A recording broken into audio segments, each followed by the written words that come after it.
안녕하세요. 아빠의 살림꿀통 아윤이 아빠입니다. 출산 준비 검색해보면 엑셀 파일 80개, 100개, 120개 이런 걸 보다 보면 이걸 진짜 다 사야 하나 현타 한 번씩 오시죠? 저도 그랬습니다. 그래서 남들 다 산다는 건 거의 다 사봤고 그 중에서 실제로 계속 손이 가는 것들만 남겨서 딱 정리해봤습니다. 오늘 영상은요, 우리 집 기준으로 이 정도는 있어야 신생아랑 지낼 수 있다 싶은 최소한의 출산 준비물 리스트를 집안 동선 기준으로 보여드릴 거예요. 오늘은 수면, 데이케어, 위생, 모니터링, 외출 이렇게 5가지 파트로 나눠서 말씀드릴게요. 각 파트마다 왜 꼭 필요한지, 어떤 상황에서 빛을 발하는지, 실제 육아하면서 느꼈던 포인트까지 같이 알려드리도록 하겠습니다. 그럼 바로 시작해 볼게요. 첫 번째는 수면 파트. 신생아랑 밤을 보내기 위해 꼭 필요한 것들입니다. 신생아 시기는 언제 올지 언제 잘지 모르는 시기라서 여기서 삐끗하면 부모님의 체력과 멘탈이 바로 나가요. 그래서 저희 집 기준으로 이 정도는 있어야 최소한 세팅된다 싶은 것만 남겼습니다. 아기 침대는 꼭 사야 하나요? 말이 많지만 저희는 써보니까 최소 리스트에 넣을 수밖에 없었습니다. 신생아를 어른 침대에서 같이 자면 누질까봐 신경 쓰이고 이불도 마음대로 못 덮고 부모도 제대로 못 자요. 아기 침대 하나만 따로 있어도 여기는 아기 구역이 딱 정해지고 부모도 이불 마음껏 덮을 수 있고 밤에 뒤척일 때마다 덜 불안합니다. 물론 아기가 두세 시간마다 깨서 울기 때문에 편히 잘 수는 없을 겁니다. 그리고 여기에 꼭 같이 들어가야 하는 게 아기 방수 패드, 트리마다 새는 것, 기저귀 새는 것까지. 침대 매트리스는 한번 젖으면 답이 없거든요. 그래서 침대 플러스 방수 패드, 이 조합은 저는 수면 최소 세팅이라고 생각합니다.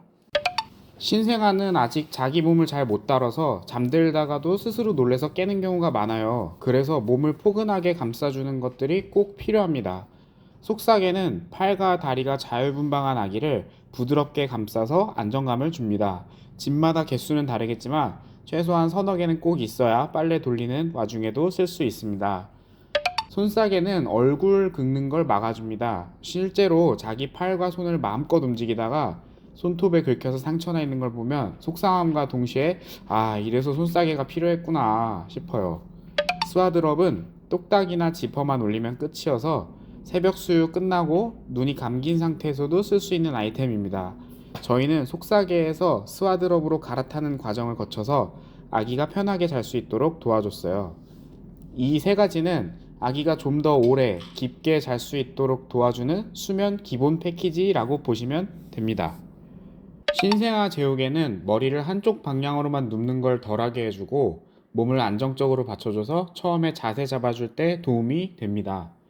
뚝조기는 울음이 한번 터지면 달래기가 너무 힘든 아기들에게 엄마의 젖을 물려주는 것처럼 긴장을 풀어주고 달래주는 역할을 해요. 사용법이나 시기는 각자 가치관과 상황에 따라 조정하셔야겠지만 저희는 신생아랑 최소한의 밤을 버티려면 이 정도 도구는 필요하다라고 느껴서 최소 리스트에 넣었습니다. 다음은 데이케어 파트입니다. 낮에는 기저귀 갈고 먹이고 트림시키고 안고 달래고 조금 정신 차리면 놀아주고 이 루틴이 계속 돌아갑니다. 여기 있는 것들은 이 루틴을 조금이라도 덜 힘들게 만들어주는, 그래서 저희가 최소라고 인정한 것들이에요. 수유 쿠션. 이건 정말 있을 때와 없을 때 부모 몸이 완전히 다르다는 걸 느끼게 해주는 아이템입니다. 팔에 힘 빼고 허리 세우고 수유하려면 수유 쿠션 하나는 꼭 필요하다고 생각해요. 역류 방지 쿠션. 수유 후에 그냥 바로 눕혀버리면 토하거나 불편해하는 경우가 많죠. 물론 소화가 잘 되도록 등을 토닥여주는 것은 기본입니다. 아기를 살짝 기울인 상태로 올려놓고 편하게 지켜볼 수 있기 때문에 부모가 무언가 다른 것을 해야 할 때 최소한의 여유를 주는 도구라고 느꼈어요. 저는 모비를 보여줄 때 주로 눕혀놓는 곳으로 활용했습니다. 젖병. 완전 모유수유로 가던 분유를 먹이던 둘 다 필요하다고 생각해요.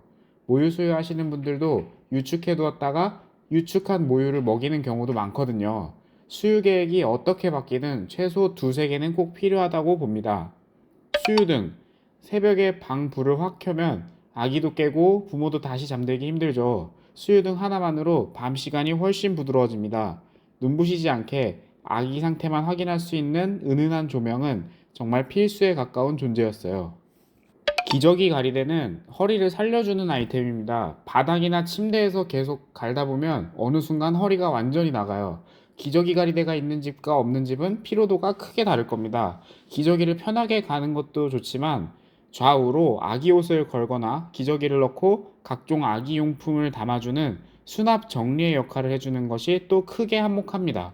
따로 수납장을 두지 않아도 되는 공간을 줄여주는 장점이 매우 좋습니다. 아기가 뒤집기 시작한다면 그때부터는 조심해 주시는 것 잊지 말아 주시고요. 초점책. 아기가 처음에는 흑백, 그 다음에는 컬러, 그리고 소리에 반응하기 시작해요. 시력이 발달하고 있는 단계에서 아기의 초점을 잘 맞춰주는 교재이자 놀이도구라고 생각하시면 됩니다. 사실 부모님들이 그냥 아기 앞에 펼쳐두기만 하면 끝이라 별다르게 놀아줄 부분은 없습니다. 모빌. 누워있는 시간이 많은 신생아에게 눈을 어디에 둘지 뭘 바라봐야 할지 만들어주는 역할을 하죠. 없는 집이 없다고 보시면 될 정도로 국민템입니다. 흑백 인형부터 시작해서 컬러 인형 단계로 넘어가시면 되고 각종 동료와 함께 움직임이 있어서 아기가 관심을 갖고 조용히 바라보고 있으면 부모는 수만 번 고를 수 있는 여유가 생깁니다. 마마덕. 터미타임을 할 때 보통 아기들이 힘들어하고 하기 싫어하는 모습을 많이 보이는데요. 그때 아기의 주의를 끌어주면서 아기가 장난감의 움직임에 집중하게 돼요. 그렇게 아기의 터미타임의 시간을 늘려주는 역할을 합니다. 튤립 사운드북. 불빛과 함께 음악이 나오는 장난감입니다. 저는 이 장난감을 아기가 불편을 느낄 수 있는 포인트에서 주의를 돌리기 위해 주로 사용했습니다. 예를 들면 코딱지를 제거하기 위해 면봉을 쓸 때, 막힌 코를 뚫어주기 위해서 콧뻥을 사용할 때 등 울만한 상황을 사전에 방지하는 유용한 아이템으로 사용 중입니다. 필요할 때 손쉽게 꺼내 쓸 수 있는 기본 놀이템으로 최소 리스트에 넣었습니다. 이것만 있어도 초반 발달놀이의 베이스는 깐다 라는 느낌이에요. 바이오 가이아 유산균은 저희가 직접 써보고 이건 최소 리스트에 넣어도 되겠다 라고 느낀 제품군입니다. 장이 뇌와 연결된다, 장 건강이 면역력의 핵심이다 등 장 건강이 매우 중요하게 대두되는 요즘 트렌드에서 신생아의 장 트러블, 가스, 울기 패턴 때문에 고민되는 시기에 도움을 줄 수 있는 옵션으로 준비해두고 사용은 부모님의 결정 및 의사와 상담해 가며 조절하시는 걸 추천드려요. 위생 파트는 이것저것 많아 보이지만 이건 사실상 씻기기, 옷관리, 젖병관리, 쓰레기, 콧물, 작은 응급까지 전부 포함한 생활 기본 세트라고 보시면 됩니다. 아기 욕조. 신생아는 생각보다 매우 작아요. 넓은 욕조나 성인 욕조로는 물 낭비도 심할 뿐더러 따뜻한 곳에서 씻겨야 하는데 온도 맞추기도 쉽지가 않습니다. 신생아 목욕을 안전하게 할 수 있는 최소 세팅으로 씻기는 거품 욕조 하나, 헹굼 욕조 하나 준비하면 좋습니다. 아기 수전. 아기가 오줌을 싸거나 똥을 쌌을 때 매번 욕조를 통해서 씻기기는 어렵겠죠. 그때 세면대에서 씻길 때 상하 좌우 어느 방향으로든 물줄기의 방향을 조절해주는 꿀템입니다. 단순히 방향을 조절해주는 수전보다는 필터의 성능까지 잘 갖춘 제품을 쓰시는 게 좋습니다. 바디워시, 로션.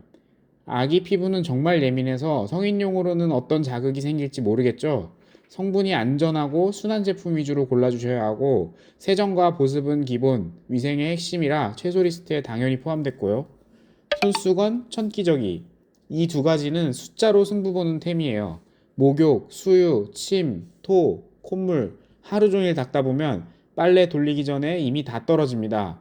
정말 여유 있게 준비하길 잘했다 싶은 아이템들이에요. 천기저귀는 사이즈가 큰 손수건 정도로 이해하시면 됩니다. 목욕 끝내고 목욕 타월로 사용하셔도 좋아요. 유팡. 끓는 물에 삶고 말려도 되지만 현실적으로 매일 그 루틴을 피곤한 상태에서 계속한다는 게 쉽지 않아요. 젖병과 쪽쪽이, 각종 아기 장난감 등 작은 용품들까지 한 번에 처리할 수 있는 최소 장비로 넣었습니다. 젖병 주방세제, 젖병 솔 세트. 젖병 쓴다면 이건 선택이 아니라 거의 기본입니다. 젖병솔은 일반적인 수세미와 달리 작은 구석까지 닦을 수 있어서 더 꼼꼼하게 설거지가 가능하고 이 두 가지는 위생관리의 최소 도구라고 보시면 됩니다. 모유 저장팩. 모유 수유를 하게 되면 어느 순간 반드시 보관 이슈가 옵니다. 그때 당장 쓸 수 있는 저장팩이 있느냐 없느냐의 차이는 꽤 큽니다. 단기 보관 시에는 냉장 보관, 장기 보관 시에는 냉동 보관까지 가능한 지퍼백이라고 보시면 됩니다. 아기 옷, 신생아 모자, 세탁세제, 아기 옷걸이. 이건 말 그대로 입히고 빨고 정리하는 기본 세트라 더 줄일 수 없는 영역이에요. 수량은 각자 빨래 주기 등 생활 패턴에 맞게 정하시되 이 카테고리는 무조건 필요합니다. 아기용 면봉, 아기 손톱깎이 세트, 콧뻥, 비판텐. 이 네 가지는 작은 문제들이 큰 문제로 번지지 않게 막아주는 도구들입니다. 귀, 코, 손톱, 발진 이런 것들이 다 작고 사소해 보이지만 하나씩 터지기 시작하면 부모가 잠을 못 자게 될 겁니다. 자동 쓰레기통. 마지막으로 기저귀 냄새를 집안 어딘가에 묶어둘 수 있는 장치가 필요해요. 일반 쓰레기통으로 버티다 포기한 뒤 저희는 최소 리스트에 자동 쓰레기통을 넣었습니다. 냄새와 전쟁하느라 스트레스 받느니 차라리 처음부터 준비해두는 게 낫겠다는 결론이었습니다. 신생아는 말로 춥다, 덥다, 아프다를 말해주지 않습니다. 그래서 환경과 몸 상태를 눈으로 볼 수 있게 만들어주는 도구들이 필요해요. 온습도계, 아기방 온도와 습도는 수면, 피부, 호흡기랑 직결됩니다. 체감상 괜찮은데가 아니라 숫자로 확인할 수 있어야 좀 더 세밀하게 준비된 환경을 만들어줄 수 있습니다. 체온계, 말이 필요 없죠. 신생아 시기에는 조금만 열이 나도 바로 긴장해야 하니까 빠르고 정확하게 잴 수 있는 체온계는 꼭 필요합니다.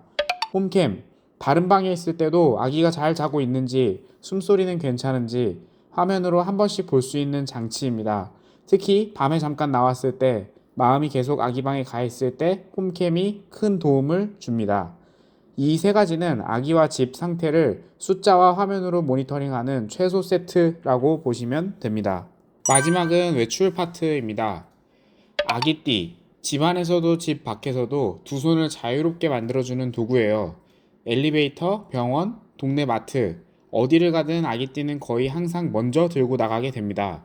그냥 안고 있는 것과 아기띠를 하고 안고 있는 것의 차이는 정말 천지 차이라고 할 수 있습니다. 유모차, 빠르면 50일 전후로 외출이 시작되는 아기들이 있는데요.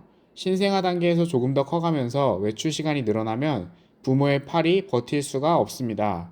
유모차는 장거리 이동, 장 보는 날, 산책 루틴에서 아기와 부모 모두를 살려주는 이동수단이에요. 디럭스, 절충형, 휴대용 크게 세 가지 유형이 있는데 디테일한 부분은 추후 다른 영상에서 다루도록 하겠습니다.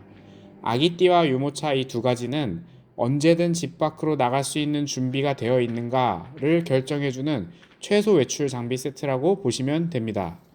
자, 이렇게 해서 수면, 데이케어, 위생, 모니터링, 외출까지 저희 집 기준으로 이 정도면 최소다 라고 인정한 리스트를 쭉 정리해 봤습니다. 물론 집 구조도 다르고 엄마 아빠 체력도 다르고 아기 성향도 다르기 때문에 이것보다 더 줄이는 미니멀도 가능하고 여기에 몇 가지 더 얻는 플러스 버전도 가능합니다. 하지만 오늘 영상에서 보여드린 것들은 저희가 실제로 써보고 여러 번 갈아치우고 끝까지 살아남은 것들만 모은 아빠의 살림 꿀통 현실 최소 리스트라고 생각해 주시면 될 것 같습니다. 혹시 이 리스트에서 궁금하신 부분이 있는 분들은 댓글로 남겨주시고요. 구독과 좋아요, 댓글 남겨주시면 다음 영상 준비하는 데 큰 힘이 됩니다. 지금까지 아빠의 살림 꿀통 아윤이 아빠였습니다. 감사합니다.